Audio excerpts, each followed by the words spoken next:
Good morning everyone. आज हम नया चैप्टर स्टार्ट करने वाले हैं, दैट इज़ मनी। और यहाँ पर हम इस चैप्टर में पढ़ेंगे कि मनी क्या होती है, इसका क्या मीनिंग है, इसका फंक्शंस क्या है और मनी की सप्लाई कैसे होती है। देखिए, हमने जो अपनी अभी प्रीवियस वीडियो जो थी उसमें हमने सर्कुलर फ्लो ऑफ इनकम वाला चैप्टर कंप्लीट किया था। उसके बाद 2 चैप्टर है नेशनल इनकम से रिलेटेड हैं, वो मैंने आपको इसलिए नहीं ऑनलाइन करा रही क्योंकि थोड़ा सा समझने का बहुत ज़्यादा है उसमें, और जब हमारी क्लासेस रेगुलर होंगी तब हम उसे करेंगे। ओके, तो हम स्टार्ट करते हैं आज मनी वाला चैप्टर। 6th चैप्टर है ये मैक्रो इकोनॉमिक्स का। देखिए, मनी एक्चुअल में है क्या? पैसा। अभी आप लोग जानते हो कि पैसा क्या है, इंट्रोडक्शन आप दे सकते हो। पैसे का यूज क्या है, ये सारी चीज़ें आप जानते हैं, ठीक है। लेकिन पैसे की शुरुआत हुई कैसे, ये मनी चलन में आई कैसे? कुछ टाइम पहले नोट्स जो थे वो अलग तरह के थे, उनका कलर साइज अलग था, पेपर उनका अलग था। अब जो नोट हैं वो अलग तरह के हैं, ठीक है। और उससे पहले कुछ और तरह के रहे होंगे। पहले सिक्के हुआ करते थे जो अब आपके टाइम में नहीं है, ऐसे सिक्के भी थे। तो वो सारा पढ़ेंगे हम कि मनी एक्चुअल में क्या है, कैसे ये काम करती है और कैसे ये सप्लाई होती है मनी की, पैसा आता कहाँ से है और कैसे इसका ओरिजिन हुआ, उद्गम कैसे हुआ। ओके, देखिए, सबसे पहले हम पढ़ते हैं बार्टर सिस्टम ऑफ एक्सचेंज।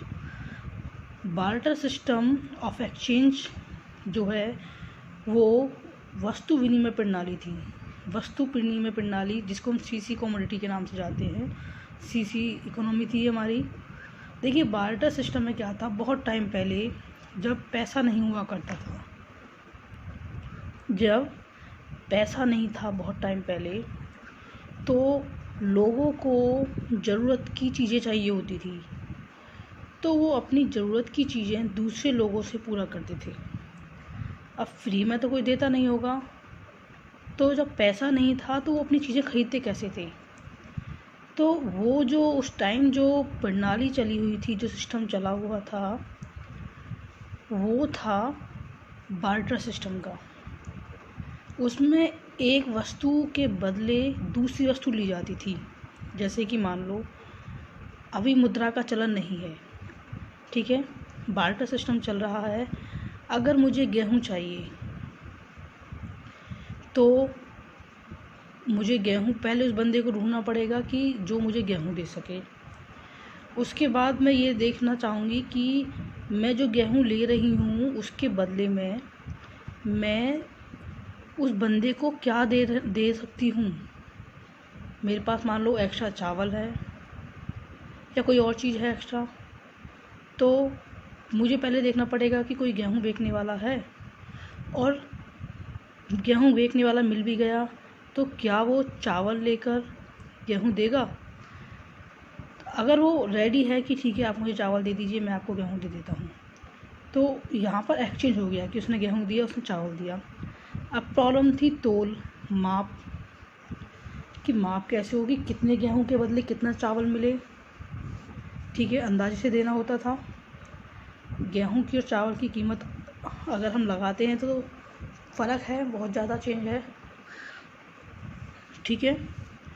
और बार्टर सिस्टम में दूसरा आप कह सकते हो कि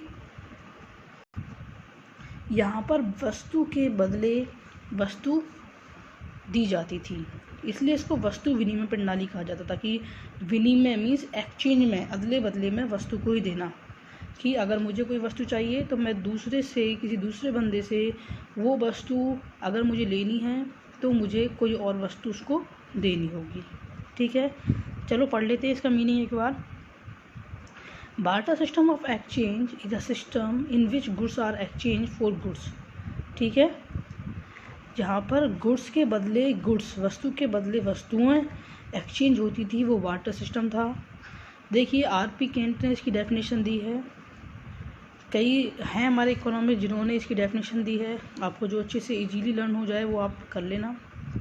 barter is the direct exchange of goods for goods without the use of money as a medium of exchange. तो बार्टर सिस्टम जो था वहाँ पर वस्तु के बदले वस्तु एक्सचेंज की जाती थी, उसका विनिमय किया जाता था बिना पैसों के, क्योंकि पैसा तो था ही नहीं, तो बिना पैसों के वस्तु के बदले वस्तु का एक्सचेंज किया जाता था। अब आता है नेक्स्ट पॉइंट हमारा, कंसेप्ट ऑफ सीसी इकोनॉमी। देखिए सी मीन्स कमोडिटी, ठीक है, सी स्टैंड्स फॉर कमोडिटी। तो C means commodity to commodity, means commodity के बदले कमोडिटी, वस्तु के बदले वस्तु। तो ये वही है बार्टर सिस्टम, आप उसको बार्टर सिस्टम कह सकते हो या सीसी इकोनॉमी भी कह सकते हैं। CC economy is the one in which commodities are exchange for commodities और in which goods are exchange for goods, ठीक है। तो जो सीसी इकोनॉमी जो थी, इसमें जो थी वस्तु के बदले वस्तु का एक्सचेंज किया जाता था, ठीक है। C C exchange refer to barter system to of exchange, ठीक है। जो सीसी है वो आपका बार्टर सिस्टम को ही बताता है। Okay, CC economy is an economy dominated by barter system of exchange. वही बात है कि सीसी इकोनॉमी है वो बार्टर सिस्टम के लिए यूज की जाती है। देखिए आपने बार्टर सिस्टम जान लिया कि बार्टर सिस्टम क्या था, तो आपको नहीं लगता कि इसकी कुछ कमियां होंगी कि वस्तु का नाप तोल कैसे हुआ होगा, है ना। तो बहुत सारी प्रॉब्लम्स हो सकती हैं। तो देखिए हम पढ़ेंगे अब drawbacks of the barter system. Drawbacks होता है कमियां, लिमिट्स, ठीक है, कमियां सही रहेगा। ड्रॉबैक्स तो जो आपका ये वस्तु विनिमय जो प्रणाली थी, इसकी कमियां क्या क्या थी, कमियां थी तभी हमें मनी सिस्टम अडॉप्ट करना पड़ा। तो पहला था difficulty of double coincidence of wants, आवश्यकता के दोहरे संयोग की कठिनाई, ठीक है, एक बहुत बड़ी प्रॉब्लम थी ये क्या था। देखिए जो दोहरे संयोग की जो कठिनाई थी, इसमें मान लीजिए एक बंदा एक्स है और एक बंदा वाई है, ठीक है। एक्स बंदे को गेहूं की नीड है और वो गेहूं लेना चाहता है चावल के बदले में, वो राइस को देकर वीट खरीदना चाहता है, ठीक है। तो पहले तो वो क्या करेगा, जाएगा ढूंढेगा कि किस बंदे को गेहूं नीड है या किस बंदे के पास चावल मिल सकते हैं। तो उसने सर्च किया कि भाई इसके पास चावल मिल सकते हैं, वो उस बंदे के पास जाता है चावल लेने के लिए। तो क्या गेहूं ले रहा है, चावल ले रहा है, बस कमोडिटी आप अपनी मर्जी से ले लेना, ठीक है। हमने अगर गेहूं का एग्जांपल लिया है तो ठीक है, वो बंदा गेहूं लेने के लिए ढूंढ रहा होता है कि कौन बंदा है जो उसे गेहूं दे सकता है, ठीक है। उसने वो ढूंढ लिया बंदा कि ये बंदा मुझे गेहूं दे सकता है, लेकिन वो तो गेहूं के बदले जो एक्स था उसे वाई बंदा मिल जाता है जो कि गेहूं बेचने के लिए रेडी है, ठीक है। तो एक्स जो है वो गेहूं खरीदना चाहता है, वाई जो है वो गेहूं बेचना चाहता है, ओके। तो एक्स के पास गेहूं के बदले में देने के लिए राइस है, लेकिन ज़रूरी तो नहीं है कि वाई गेहूं राइस ही चाहता हो, वाई कुछ और चाहता हो गेहूं के बदले। तो इस तरह से यहाँ पर आवश्यकता के दोहरे संयोग की कठिनाई होती थी कि बहुत मुश्किल होता था, बहुत टाइम लग जाता था कि पहले उस बंदे को ढूंढें जिसके पास आपके नीड की वस्तु हो, फिर जो चीज़ आप देना चाहते हो उसको लेने के लिए एग्री है या नहीं है, ठीक है। सेकंड था ट्रेडिंग कॉस्ट ऑफ बार्टर, वस्तु विनिमय की व्यापारिक लागत। देखिए यहाँ पर जो व्यापारिक जो लागत होती थी बहुत हाई होती थी, बहुत ज़्यादा होती थी। कैसे, अगर मान लो कोई बंदा 5 या 10 kg गेहूँ लेना चाह रहा है, मेजर तो नहीं किया था, ठीक है। तो उसको जितना गेहूँ चाहिए, क्या वो बदले में उतना राइस दे पा रहा है? ओके। तो बार्टर सिस्टम में जो कॉस्ट होती थी, जो लागत होती थी, बहुत ज़्यादा आती थी। कि सबसे पहले तो देखिए, उस बंदे की खोज करनी होती थी कि जो आपकी वस्तु खरीद सके और आपको जो आप चाहते हो वो मिल जाए। उसके लिए आपका टाइम भी लगता था, पैसा भी लगता था। वो बंदा मिल जाता था। फिर ये भी देखना कि वो बंदा आपकी गुड्स लेने के लिए रेडी है। और फिर दूसरा कि ठीक है, अगर वो आपकी वस्तु लेने के लिए रेडी है तो वो आप जो उससे लेना चाहते हो वो कितने टाइम में उससे दे देगा, ठीक है। तो ओके, ठीक है, बहुत ज़्यादा कॉस्ट लग जाती थी। बंदे को पहले फाइंड करो जो आपको आपकी चीज़ दे सके, उसके बाद फिर उसका वेट करो कि वो कब तक आपको देगा। तो बहुत ज़्यादा टाइम भी लगता था, बहुत ज़्यादा कॉस्ट लग जाती थी। थर्ड है lake of common unit of value, मूल्य की समान इकाई का अभाव। देखिए, समान इकाई का अभाव कैसे? मान लीजिए आप 5 किलो गेहूँ देना चाह रहे थे उसे, ठीक है, 5 kg आप व्हीट उसको देना चाहते हैं। तो आप बदले में उससे 5 किलो एक मेजर का प्रॉपर तो नहीं था, लेकिन हो सकता है किसी बर्तन वगैरह का यूज़ किया गया हो, किसी भी चीज़ में उसने रख के जब उसे गेहूँ दिया होगा तो दूसरा बंदा उतना ही तो उसे राइस देगा, लेकिन दोनों की कीमतों में फ़र्क है, ठीक है। जैसे कि दूसरा एग्जांपल ले सकते हैं, अगर कोई बंदा गाय लेना चाहता हो भैंस को देकर, ठीक है, तो आपको पता है गाय की और भैंस की जो कीमतें हैं उन दोनों में कितना ज़्यादा डिफरेंस है। तो जिस बंदे को गाय की नीड थी उसने गाय ले ली, जिसको भैंस की नीड थी उसने भैंस ले ली, लेकिन उन पैसों का तो कोई उस टाइम था ही नहीं कुछ। तो जिसने गाय ली वो तो नुकसान में गया, क्योंकि उसको गाय के बदले भैंस देनी पड़ी, और भैंस की जो थी वो कीमत बहुत ज़्यादा महंगी थी। तो इस तरह से यहाँ पर मूल्य की समान इकाई का अभाव था, क्योंकि किस वस्तु की कीमत कितनी है ऐसा कुछ था नहीं, बस डायरेक्ट गुड्स के बदले गुड्स एक्सचेंज होती थी। तो एक पक्ष का घाटा होता था, दूसरे पक्ष का फ़ायदा हो जाता था, ठीक है। नेक्स्ट पॉइंट है lake of system for future payment और कॉन्ट्रैक्चुअल और डेफर्ड पेमेंट। नॉर्मली आप कह सकते हैं lake of system for future payment, ठीक है। भविष्य के लिए भुगतान करने में प्रॉब्लम थी। जैसे कि आज के टाइम में क्या है, आप किसी से भी उधार सामान ले सकते हो, उधार सामान लेके आप उसे कह सकते हो कि भाई इतने टाइम बाद मैं आपको पे कर दूंगा, ठीक है। तो आप उतने टाइम बाद उसको इजीली पे कर सकते हो। लेकिन जब आपका सीसी बार्टर जो सिस्टम था, उस टाइम वस्तु के बदले वस्तु ली जाती थी, तो फ्यूचर में हम पेमेंट करने की बहुत ज़्यादा प्रॉब्लम हो रही थी। जैसे कि मान लो कोई बंदा गेहूँ लेना चाह रहा था, ठीक है, राइस के बदले में, तो उसने ठीक है अब गेहूँ ले लिया। तो वो अगर ये कहे कि मैं आने वाले टाइम में आप मुझे अभी गेहूँ दे दीजिए, मैं फ्यूचर में आपको इसका भुगतान कर दूंगा, राइस दे दूंगा या कुछ भी चीज़ दे दूंगा, ठीक है। लेकिन ज़रूरी नहीं है कि फ्यूचर में जिस बंदे ने गेहूँ सेल किया है उसको राइस की नीड हो, ठीक है। लेकिन आज के टाइम में क्या है, पैसे की नीड हर किसी को होती है, क्योंकि पैसों से कुछ भी ख़रीदा जा सकता है। तो आप फ्यूचर में अगर पे करोगे तो पैसा ही तो करोगे।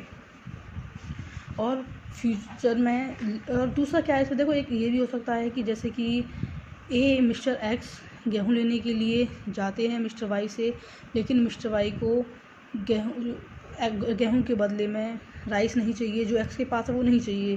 तो वो कहने लगे कि ठीक है आप मुझे बाद में पे कर देना, तो मिस्टर एक्स उससे गेहूँ ले आते हैं।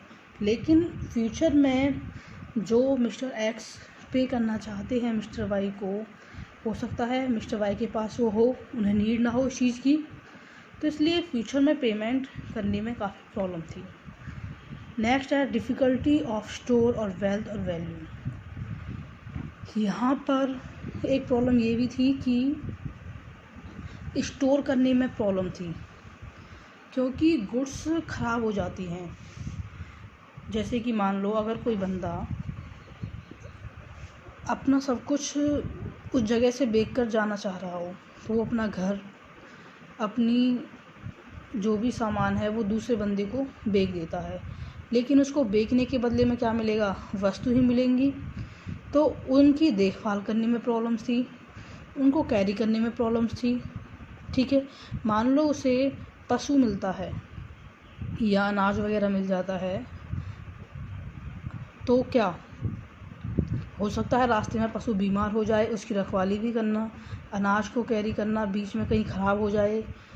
ठीक है, तो इस तरह से फ्यूचर जो वैल्यू थी या जो वेल्थ थी, उसको स्टोर करने में, उसको इकट्ठा करके रखने में, उसको भंडारण करने में काफ़ी ज़्यादा प्रॉब्लम्स थी। हर जगह साथ लेकर नहीं जा सकते थे। नेक्स्ट है difficulty of transfer of value, मूल्य के हस्तांतरण की कठिनाई। हस्तांतरण का मतलब होता है किसी को सुपुर्द कर देना। ठीक है, difficult of transfer of value में भी आप स्टोर, जो हमने डिफ़िकल्टी ऑफ स्टोर है, यही एग्जांपल दे सकते हो कि कोई बंदा अगर सब कुछ सेल करके वहाँ से जाना चाहे तो उसे बदले में गुड्स ही मिलेंगी, वस्तु ही मिलेगी, और उसको स्टोर करके रखना, उसे अपने साथ कैरी करना काफ़ी ज़्यादा प्रॉब्लम वाला था। ओके, तो ये थी हमारी ड्रॉबैक्स। अब देखिए, इनकी वजह से हम, इतनी सारी प्रॉब्लम्स होने की वजह से हमें मनी की नीड पड़ी। तो मनी क्या है? देखिए, money is any good that is widely use and accepted in transaction involving the transfer of goods and services from one person to another। ठीक है, तो क्या था? मुद्रा कोई भी वो वस्तु हो सकती है जिसका ट्रांजैक्शन करने के लिए, जिसका यूज किया जाता है, कोई भी लेन देन करने के लिए जो मीडियम बनता है एक्सचेंज का, जो विनिमय का माध्यम बनता है, वो कोई भी वस्तु मुद्रा हो सकती है, जिसके बदले वस्तुएं और सेवाएं एक व्यक्ति से दूसरे व्यक्ति तक जाती हैं। अब आता है मनी की ओरिजिन, उद्गम कैसे हुआ? देखिए, मनी जो है इसका उद्गम हुआ क्योंकि जो हमारा बार्टर सिस्टम था उसमें बहुत सारे ड्रॉबैक्स थे, और उन ड्रॉबैक्स की वजह से हमें लगा कि कोई ऐसी वस्तु हो जो सारी गुड्स एंड सर्विसेज परचेज करने के एबल हो। ठीक है, जिसको एक्सचेंज के मीडियम के रूप में यूज किया जा सके, इस वजह से मनी की नीड हुई। अब देखते हैं हम कि मनी की कुछ डेफिनेशंस अलग अलग तरीके से। तो पहला आता है legal and functional definition of money, मुद्रा की कानूनी एवं कार्यात्मक परिभाषा। देखिए, कानूनी आपका लीगल बेस पर होगा और कार्यात्मक उसके कारणों की वजह से। Legally, money is anything proclaimed by law as medium of exchange. Money कोई भी वो वस्तु हो सकती है जिसे कानून के द्वारा, जिसे वैधानिक रूप से विनिमय का माध्यम घोषित किया गया है।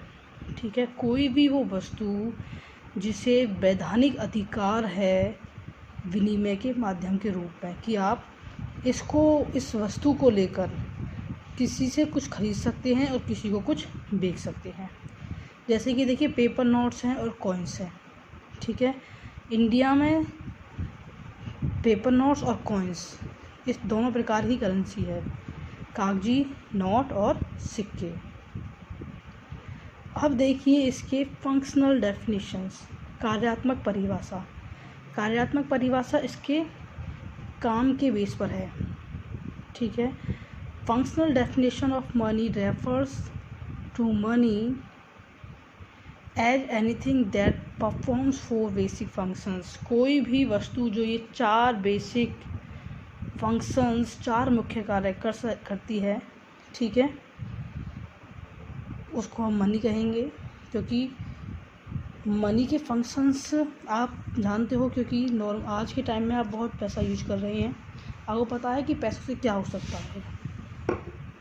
तो फर्स्ट है it serves as a medium of exchange, कि ये विनिमय के माध्यम के रूप में काम करे, ठीक है, लेन देन के लिए माध्यम का काम करे कि एक्स अगर कुछ खरीदना चाहता है वाई से तो वाई को मनी पे करे, उससे सामान ले, और वाई उसको कुछ बेचना चाहता है एक्स को तो उससे मनी ले और उसे सामान दे, तो मीडियम ऑफ एक्सचेंज हुआ। Second, it serves as a standard unit of value, यह मुद्रा के एक स्टैंडर्ड यूनिट, एक मूल्य माप के रूप में काम करे, जैसे कि ये वस्तु है इसकी कॉस्ट 10 रुपीज़, ये वस्तु है इसकी कॉस्ट 20 रुपीज़, तो जिसे मुद्रा के रूप में मापा जा सके, जिसे मूल्य के रूप में मापा जा सके। Third, it serves as a means for future payment, standard of deferred payments, जिससे भविष्य के लिए स्थगित भविष्य के भुगतानों को स्थगित किया जा सके, ठीक है, भविष्य के भुगतानों को स्थगित करने के रूप में भी काम कर सके, जैसे कि आप हमें ये सामान दे दीजिए, हम आपको बाद में पैसा दे देंगे। And fourth, it seems as a store of value, जिसे मूल्य के रूप में भंडारण किया जा सके, जिसको इकट्ठा किया जा सके, जैसे कि हम अपने पैसे बैंक वगैरह में करते हैं। ओके, तो इसी के साथ हम अपना ये टॉपिक कंप्लीट करते हैं। मनी के टाइप्स हम अपनी नेक्स्ट वीडियो में पढ़ेंगे। ओके।